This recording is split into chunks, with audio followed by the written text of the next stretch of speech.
내일을 위한 가장 훌륭한 준비라는 제목으로 하나님 말씀 증거하도록 하겠습니다. 지금 철옹성 여리고성이 무너졌습니다. 그럼 여러분들 지금 뭘 기대합니까? 성경 내용을 모른다 그러면 이제 철옹성이 무너졌으니까 이제는 여세를 몰아서 공격하자, 파죽지세로 공격하자, 뭐 진격 앞으로 뭐 이런 것들을 기대하지 않겠습니까? 그런데 곧장 첫 번째 패배를 맞이하게 됩니다. 아간의 범죄로 인해서 이런 일이 벌어지게 되었다는 것입니다. 그래서 멈추게 됩니다. 근데 이게 궁극적으로 보면 이 멈춤도 유익이 있다는 것입니다. 왜? 의미를 파악하게 되고 가치를 확인할 수 있기 때문에 그렇습니다. 그래서 전진만이 우리에게 유익을 주는 게 아니라 어떤 때는 이게 멈추는 것도 중요하다는 것입니다. 오늘 13절 보니까 너희는 내일을 위하여 스스로 거룩하게 하라. 여기 내일에 대한 준비를 얘기하고 있죠. 내일에 대한 준비 중에 최고의 준비는 뭡니까? 거룩함이라는 거예요. 신앙이라는 거예요. 신앙. 그러니까 신앙의 준비가 미래를 준비하는 최고의 것이지 뭐 스펙 쌓고 뭐 돈 준비하고 뭐 인력 준비하고 그런 거는 2차 3차 문제라는 것입니다. 내일을 위한 준비는 거룩이다. 내일을 위한 준비는 바른 신앙이다. 이게 오늘 핵심이라고 생각을 합니다. 여기서 계속해서 반복되는 얘기가 6장 7장에 반복되는 게 계속해 온전히 바친 물건 이렇게 나오죠. 온전히 바친 물건. 이게 히브리어로 헤렘이거든요. 헤렘. 온전히 바친 물건. 그 같은 단어가 뭐냐면 헤렘이 진멸이에요. 그러니까 이 헤렘이란 단어는 하나님 백성들에게 있어서는 내가 널 살려준 값이다. 그래서 내가 너를 살려줬다. 내가 너에게 공급했다는 것을 보여주는 증표로서 손대지 말고 내게 다 드리라는 거예요. 이 전리품을. 그게 헤렘이에요. 그리고 멸망당하는 백성들에게는 심판이죠. 다 죽여버려라. 하나도 남겨두지 말고. 그 남겨두는 이유가 뭐죠? 우리 사울왕기에서도 배웠죠. 전리품으로 가져가려고. 네 전리품 아니야. 걔네들에게 심판이고. 그러니까 진멸할 때 다 죽이는 게 그게 하나님의 헤렘이고 우린 살았잖아요. 대신 믿어서 살았잖아요. 그러니까 우리 생명값으로 또 드리는 게 나온다고요. 그래서 헤렘이라는 건 100%라는 의미가 있습니다. 100% 손대지 말고 다 죽여버리고 100% 다 하나님께 드리고. 그래서 이 헤렘에 해당되는 게 뭐냐? 6월절입니다. 6월절에 애굽의 모든 장자들이 다 죽었죠. 이게 헤렘이에요. 100% 다 죽였어요. 뭐 자기들이 죽인 게 아니라 천사가 와서 다 죽여버렸어요. 그런데 어린 양의 피를 발랐던 이스라엘 사람들은 살았죠. 살고 난 다음에 그 생명은 내 거야. 그래서 너희들이 산 게 니네 잘나서 산 게 아니라 내가 살려준 거야. 그래서 하나님께서 철저하게 헤렘의 법칙에 의해서 그 생명값을 바치라고 얘기를 합니다. 그 생명값을 바치는 게 누구냐면 레위인을 대신 바치라는 거예요. 너희 장자 대신에. 그래서 이스라엘 백성들은 레위인을 바라볼 때마다 누구 쳐다보는 거예요? 내 장자다. 우리 장남이다. 장남이 최고잖아요. 이스라엘에서는. 그 장남이다. 그러면서 귀중하게 여겼고 저 하나님께서 살려주신 거야 라고 생각을 했다는 거예요. 민수기 3장을 보면은 레위인 숫자를 세어봤더니 22,000명이에요. 그런데 이스라엘의 장자 수를 따져봤더니 22,273명이에요. 그러면 뭐 대충 비슷하잖아요. 근데 273명이 더 많아요. 273명이. 그러면 그거 그냥 우리 속된 말로 퉁치고 넘어가 그러면 되잖아요. 22,000인데 뭐 애누리도 없어 깎아도 주지 뭐 그러는데 이 헤렘이 얼마나 철저한지 그걸 보여주려고 그 한 사람당 5세겔 5세겔씩 계산해 가지고 하나님 앞에 속전을 드리래요. 그러니까 22,000 장남 목숨값. 그 다음에 200 몇 명이죠? 73명, 273명 그거 곱하기 5 해가지고 1,365. 그러니까 1,000에다가 365일 생각하면 되죠. 1,365. 그 세겔로 드리라. 민수기 3장 50절에 나온 얘기입니다. 어제 성경 공부했죠. 그 얘기예요. 그게 그 헤렘의 법칙이라고요. 그러니까 온전히 바친 물건 여기 굉장히 많이 나와요. 7장에 온전히 바친 물건 헤렘을 어겼고 온전히 바친 물건을 드리지 않았기 때문에 이런 일이 벌어졌다. 그래서 찬양으로 얘기한다면 내 삶은 주의 것이죠. 100% 주의 것. 그러니까 하나님께서 여리고의 승리에서도 헤렘을 요구하셨습니다. 헤렘을 요구했다는 건 뭐죠? 다 진멸하라는 거예요. 그리고 이 태울 수 없는 거 은금이나 이런 거는 하나님께 바쳐라. 왜냐? 첫 번째 승리라는 의미가 있기 때문에. 그 첫 번째 아니라 그래도 하나님이 헤렘을 명령하면 헤렘으로 해야 된다는 거예요. 그러니까 이건 뭐 헤렘이 중요한 게 아니라 하나님께서 하라는 대로 해야 한다는 거죠. 그 중에 대표적인 게 이 헤렘이었다라는 것입니다. 근데 범죄를 저질렀어요. 아간이 훔쳤다고. 훔치니까 이건 무슨 얘기죠? 이게 어떤 의미가 있습니까? 양다리 신앙이에요. 내게 승리를 주신 것도 하나님이고 공급하신 것도 하나님이다라는 것을 고백하는 게 헤렘인데 이거는 하나님이 공급하시는 거를 믿을 수 없다는 거죠. 내가 좀 챙겨야지 되는 거다. 그러니까 이게 양다리 신앙이죠. 그래서 이게 악한 거라는 것입니다. 근데 이거는 아간만 알고 있고 나머지는 몰라요. 그래서 우리 독자들 아간하고 우리만 아는 거예요. 이제 여호수아는 몰라요. 모르는 내용들을 어떻게 처리해 나가느냐, 이것을 오늘 7장에서 보여주고 있습니다. 먼저 7장 1절은 범죄의 사실, 우리 그 전지적 작가 시점에서 한번 보자는 거예요. 하나님 시점에서. 우리는 알잖아요. 7장 1절 한번 읽겠습니다. 시작. 이스라엘 자손들이 온전히 바친 물건으로 말미암아 번제하였으니 이는 유다 지파 세라의 증손 삽디의 손자 갈미의 아들 아간이 온전히 바친 물건을 가졌습니다. 여호와께서 이스라엘 자손들에게 진노하시니라. 그러니까 여기 온전히 바친 물건 그어놓고 이걸 뭐라고 써놔야 돼요? 헤렘, 히브리어로 헤렘. 온전히 바친 물건, 온전히 바친 물건 엄청 나와요. 여기 계속 헤렘. 그거 동의어가 뭐라고요? 진멸, 앞에 진멸. 그러니까 다 같은 말이라고요. 이건 100% 순종이에요. 순종, 100% 순종. 헤렘. 그래서 헤렘의 의미를 알라는 거죠. 그래서 양다리 신앙을 버려야 된다. 헤렘은 100% 승리는 하나님께서 주신 거고, 100% 공급도 하나님이 주신 거고, 100% 순종해야 된다. 그게 헤렘 신앙이에요. 헤렘 신앙.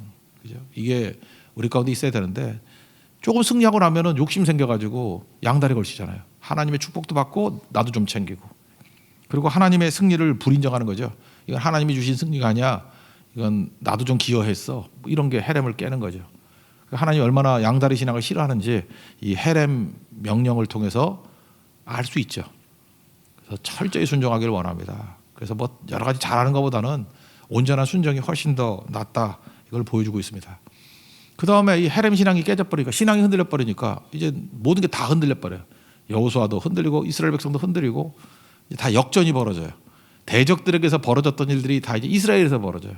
이스라엘이 대적들이 했던 게 패배고, 근데 이스라엘이 이제 패배하고, 대적들이 마음이 녹았다 그러죠. 이제 이스라엘 백성들의 마음이 녹고, 다 광야에서 죽었던 사람들이 원망했잖아요. 괜히 왔다고 뭐. 근데 여호수아 입에서 그 소리가 나오고요. 아, 괜히 건너왔다가 요단 동편에 있을 거 소심함이 또 나와요. 그러니까 이게 이상해져요. 그러니까 느끼는 게 뭐죠? 믿음의 사람 여호수아조차도 이렇게 헤렘이 깨지고 난 다음에 막 흔들려서 대적이 당해야 될 모든 일들을 하나님 백성들이 당한다는 거예요.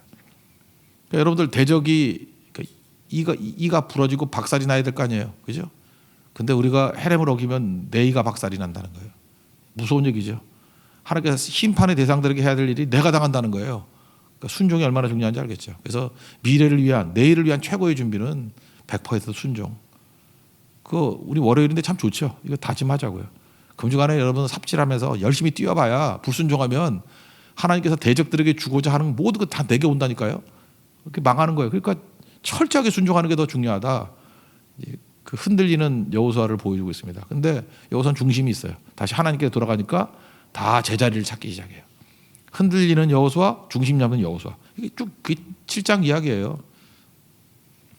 먼저 정탐꾼 올려보냈습니다. 그랬더니 정탐꾼이 정탐하는데 이렇게 얘기해요.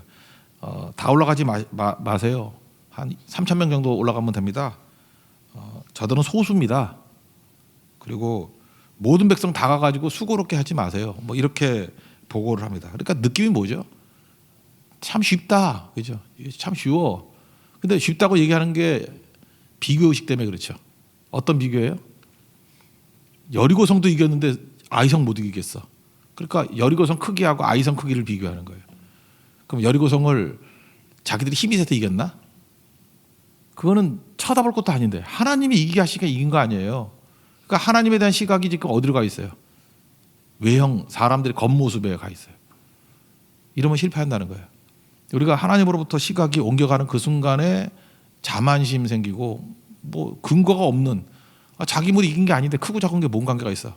하나님이 오케이 하면 다 이기는 거고 하나님이 노 하면 다 깨지는 건데, 여기서 문제가 되는 거죠. 그러니까 사람 쳐다보는 그 순간부터 모든 시험에 다 빠져버려요.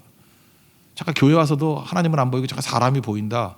그러면은 그 시험 든 거예요. 그게 딴 게 아니에요. 이제 곧 패배가 올 거예요. 근데 이상해요. 사람들은 벅적벅적 있는데 예수님만 보이는 거예요. 예수님만. 그리고 다른 소리가 하나도 안 들려요. 예수님의 말씀만 딱 들려요. 그때 그 사람이 일어서게 되는 겁니다. 그렇죠? 그래서 사람은 항상 주변에 있잖아요. 그 있는 사람들의 소리가 크게 들린다 그러면 그 사람이 문제가 아니라 내가 참 위기 가운데 처하게 되었다. 이런 게 되게 중요한 거죠. 이거 사실 여호수아도 문제가 있는 거라고. 여러분 우리 주변에 보면요, 바른 말을 하는 사람, 진리를 말하는 사람들은 원래 좋은 사람들이기 때문에 신중해요. 그래서 말을 할 때 신중하게 말하는데, 아부하는 사람들은 말을 잘해요. 그래서 이렇게 자꾸만 성공하거나 승리를 하게 되면은 듣기 좋은 소리를 해주는 사람이 참 많아. 여기서 여호수아 입장에서는 얼마나 듣기 좋았겠어요. 우리 다 올라가지 마세요. 3,000명만 올라가면 좋겠어요. 저들은 소수고 뭐 이렇게 수고롭게 합니까? 은근히 당신 대단한 지도자야. 지금 여호수아에게 약간 열등감이 있었죠. 모세에 대해서 밀리는 거, 그죠? 근데 모세 같은 위대한 지도자 다음에 했던 사람인데 자기가 이제 막 이루어내고 있거든.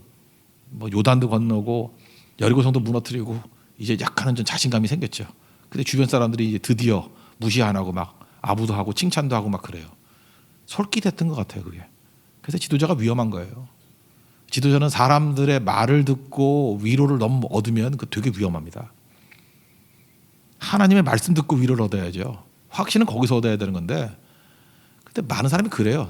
이게 사람들의 칭찬도 중요하다. 자꾸 이렇게 나가는데, 그래서 지금도 훈련하십시오. 사람들의 칭찬 안 받고도, 그러니까 격려 없이도 일하는 방법, 이게 되게 중요한 거예요. 정말로 약한 사람이 누구냐면 격려 받으면 일을 열심히 하고 격려 못 받으면 못. 그건 잔챙이란 뜻이지. 진짜 중요한 하나님 앞에서 큰 일을 할 사람들은요, 사람의 격려에서 힘을 얻긴 얻겠지만 그 되게 위험한 격려예요. 그래서 격려와 칭찬 없이도 묵묵히 일할 수 있는 사람, 그게 되게 중요한 건데, 여기서 기도했단 말 없잖아요. 헷갈리는 거예요. 그 사람들이 아부하는 말. 그래서 거기서 힘을 얻었던 것 같아요. 결국은 이렇게 하다가 패배했죠. 그래서 이렇게 패배하잖아요. 뭐 여호수아의 잘못이 얼마나 큰지 모르겠지만 하여튼 여호수아에게도 일말의 책임이 있다고 생각을 합니다. 그래서 역전이 돼버려요. 이스라엘 백성들이 상대를 마음이 높게 만들어야 되는데 백성들이 마음이 높고 그 다음에 다 깨지는 모습이 있습니다. 2절부터 5절까지 한번 읽겠습니다. 시작. 여호수아가 여리고에서 사람을 베델 동쪽 베다인 곁에 있는 아이로 보내며 그들에게 말하여 이르되 올라가서 그 땅을 정탐하라 하매 그 사람들이 올라가서 아이를 정탐하고 여호수아에게로 돌아와 그에게 이르되 백성을 다 올라가게 하지 말고 2-3천 명만 올라가서 아이를 치게 하소서. 그들은 소수이니 모든 백성을 그리로 보내어 수고롭게 하지 마소서 하므로 백성 중 3,000명쯤 그리로 올라갔다가 아이 사람 앞에서 도망하니 아이 사람이 그들을 36명쯤 쳐 죽이고 성문 앞에서부터 스파림까지 쫓아가 내려가는 비탈에서 쳤으므로 백성의 마음이 녹아 물같이 된지라. 이 마음이 녹아 물같이 되는 것이 상대가 돼야 되는 건데 이게 안 되는 거죠. 그렇지만 여호수아가 좋은 건 하나님 앞에 엎드린 거였어요. 저 같으면 그랬을 것 같아요. 야, 다시 더 모여. 2배로 병력 보내가지고 작사를 내버려, 짓밟아버려. 이러면 끝나는 건데. 근데 이거 멈출 줄 알았어요. 그리고 옷을 찢으면서 하나님 앞에 엎드리는 거죠. 처음 기도는 좀 이상한 기도예요, 그죠? 뭐 슬픕니다. 어찌하여 우리를 인도해 내셨습니까? 옛날에 그 광야에서 죽었던 백성들 그 레파토리 그대로 외치고 있어요. 그죠? 요단 저쪽에 만족할 걸, 소심함의 언어, 원망의 언어, 막 이러더라는 거예요. 그래서 참 뭐 어떻게 여호수아가 이따위 기도를 하나 이런 생각이 들기도 하는데 마지막이 좋아요. 중심을 잡잖아요.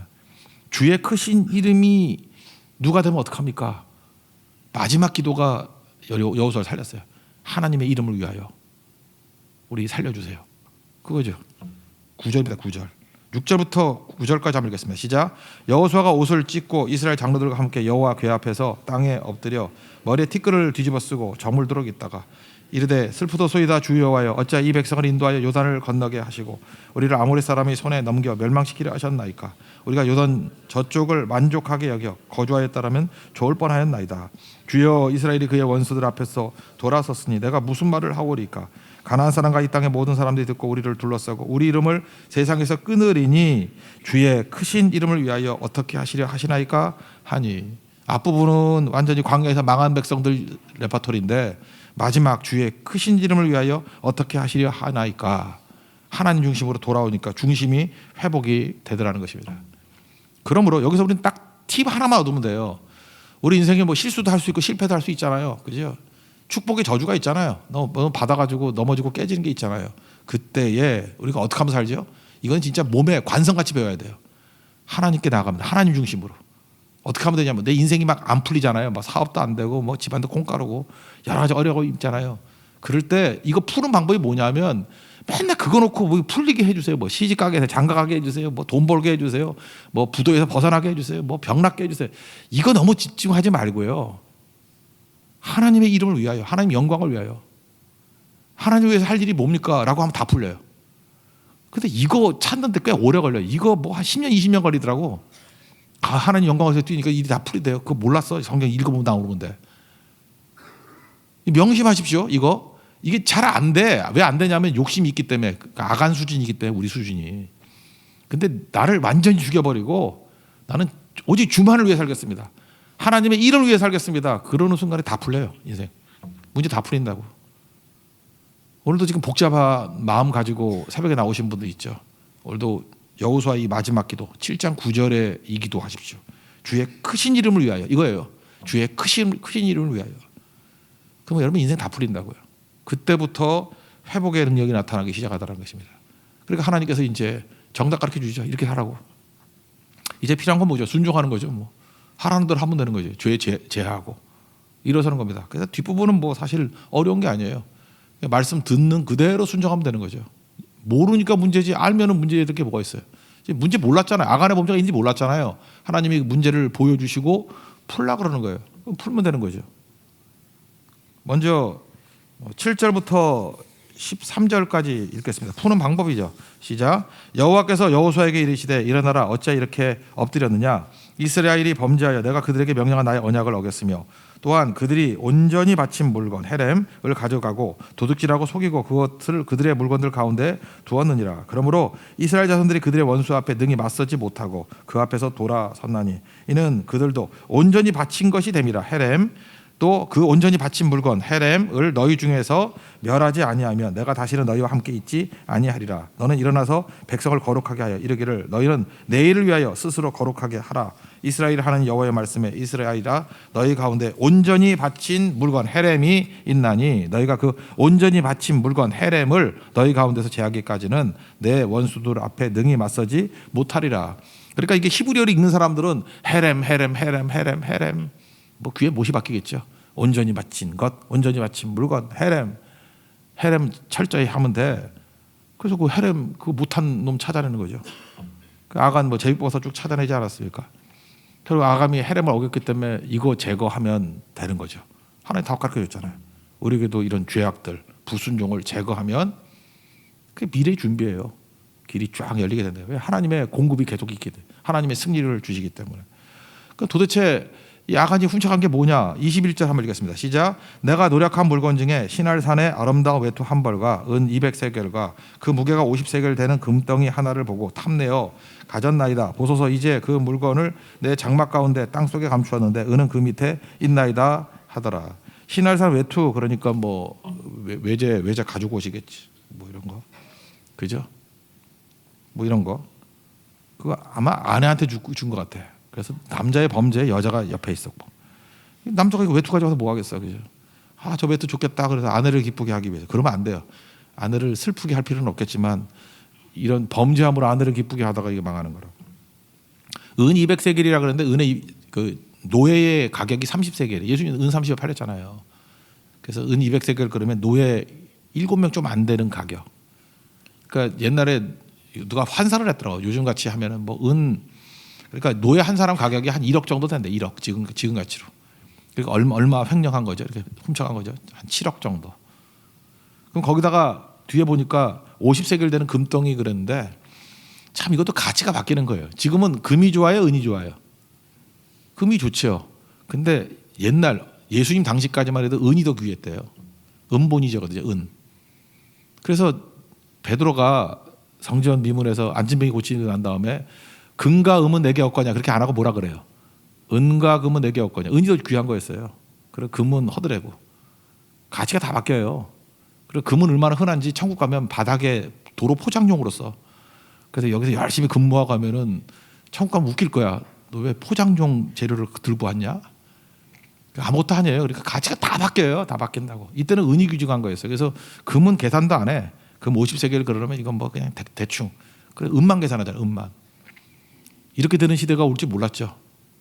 그런 거 알잖아요. 그 나폴레옹이 그 알루미늄 있잖아. 알루미늄. 우리 껌 씹으면 난 다음에 이렇게 붙으면 되죠. 알루미늄. 그거 얼마 안 되잖아요. 알루미늄 요만한 거 하나 들고 이렇게 가벼운 금속이 발견됐다 그러면서 그게 금 10,000배였대요. 근데 지금 알루미늄 그러면 여러분들 그 가치가 있어요? 껌 씹고 난 다음에 껌딱지게 모아가지고 똘똘똘 말아봐. 그러면 그게 나폴레옹이 갖고 놀던 거야 그거. 그죠? 그게 금 10,000배? 말이 안 되는 거죠. 처음 발견됐으니까 그게 알루미늄. 그러니까 세상 가치가 다 바뀌는 거예요. 지금 뭐 좋다 그러는 게 나중에 쓰레기 되는 거고, 지금 쓰레기 같다고 여기는 것들이 나중에 귀중한 게 되는 거고. 근데 이런 거 가지고 이게 지금 이 가치가 세상적인 썩어질 것들이잖아요. 썩어질 가치들. 이걸 가지고 하나님의 축복과 믿음을 저버려요. 이거 어리석은 거죠. 그래서 불살라버리는데 가족들까지 다 죽여요. 이유가 뭐냐면 이렇게 얘기를 해요. 동참했기 때문에 그렇다고. 가족이 한꺼번에 동참했기 때문에 그렇다고. 그래서 그를 돌로 쳐 죽인 데가 아골 골짜기. 그 유명한 아골 골짜기. 아골이란 뜻이 괴롭다는 뜻이에요. 괴로움의 골짜기. 슬프지만 읽어야죠. 24절부터 26절까지 읽겠습니다. 시작. 여호수아가 이스라엘 모든 사람과 더불어 세라의 아들 아간을 잡고 그 은과 그 외투와 그 금덩이와 그의 아들들과 그의 딸들과 그의 소들과 그의 나귀들과 그의 양들과 그의 장막과 그에게 속한 모든 것을 이끌고 아골 골짜기를 가서 여호수아가 이르되 내가 어찌하여 우리를 괴롭게 하였느냐 여호와께서 오늘 너를 괴롭게 하시리라 하니 온 이스라엘이 그를 돌로 치고 물건도 돌로 치고 불사르고 그 위에 돌무더기를 크게 쌓았더니 오늘까지 있더라. 여호와께서 그의 맹렬한 진노를 그치시니 그러므로 그 이름을 오늘날까지 아골 골짜기라 부르더라. 아골 나누주에 나오죠. 괴로움의 골짜기. 이걸 통해서 우리가 알 수 있는 게 뭐냐? 이제 신난다. 뭐 이제 죄 제거했으니까 이제 살겠다. 그게 아니라 신약의 백성들은 무슨 마음 가져야 돼요? 우리가 아간이에요. 우리가 아간. 이렇게 돌에 맞아 죽어야 될 인생들을 살리기 위해서 예수님이 오셨잖아요. 예수님 이퀄 복음. 내가 복음을 부끄러워하지 아니하노니 이 복음은 모든 믿는 자에게 구원을 주신 하나님의 능력이 됩니다. 이 아간이 살 수 있는 길이 있다 그러면 얼마나 좋겠어요. 그 예수님이라는 거예요. 예수님. 그래서 찬송가 323장 보면은 아골 골짝 빈들에도 복음 들고 나오리다 그러잖아요. 우리가 아간을 바라보면서 이 복음적인 시각이 뭐냐면 이걸 안타까워야 돼요. 야 이게 나의 모습이고 이게 우리 모습인데 아골 골짝 빈들에도 복음 들고 나가서 아간 이 가족들 건져내야지. 이게 비참하잖아요, 그죠? 예수님이 그것 때문에 우리에게 오셨다라는 것입니다. 참 이게 한국 사람이 지은 찬양이지만 324년 너무 좋은 것 같아요, 그죠? 우리 자세죠. 존귀 영광 모든 권세 주님 홀로 받으시고 내가 가져야 될 게 뭐야? 멸시 참대 십자가는 제가 지고 가오리다. 그 다음 이름 없이 빛도 없이 종량은 다 나와요. 이름도 없이 빛도 없이 감사하며 섬기리다. 성경의 자세 그거예요. 우리 모든 섬기는 사람들 이 찬양만 불러도 답 다 나와요. 사실은 이번 고전서교를 비롯해서 우리 삶 전체에서 우리 323장의 고백이 있는 우리 하나님의 종되기를 축원합니다. 모두 자리에서 일어나겠습니다. 323장 한번 찬양하겠습니다.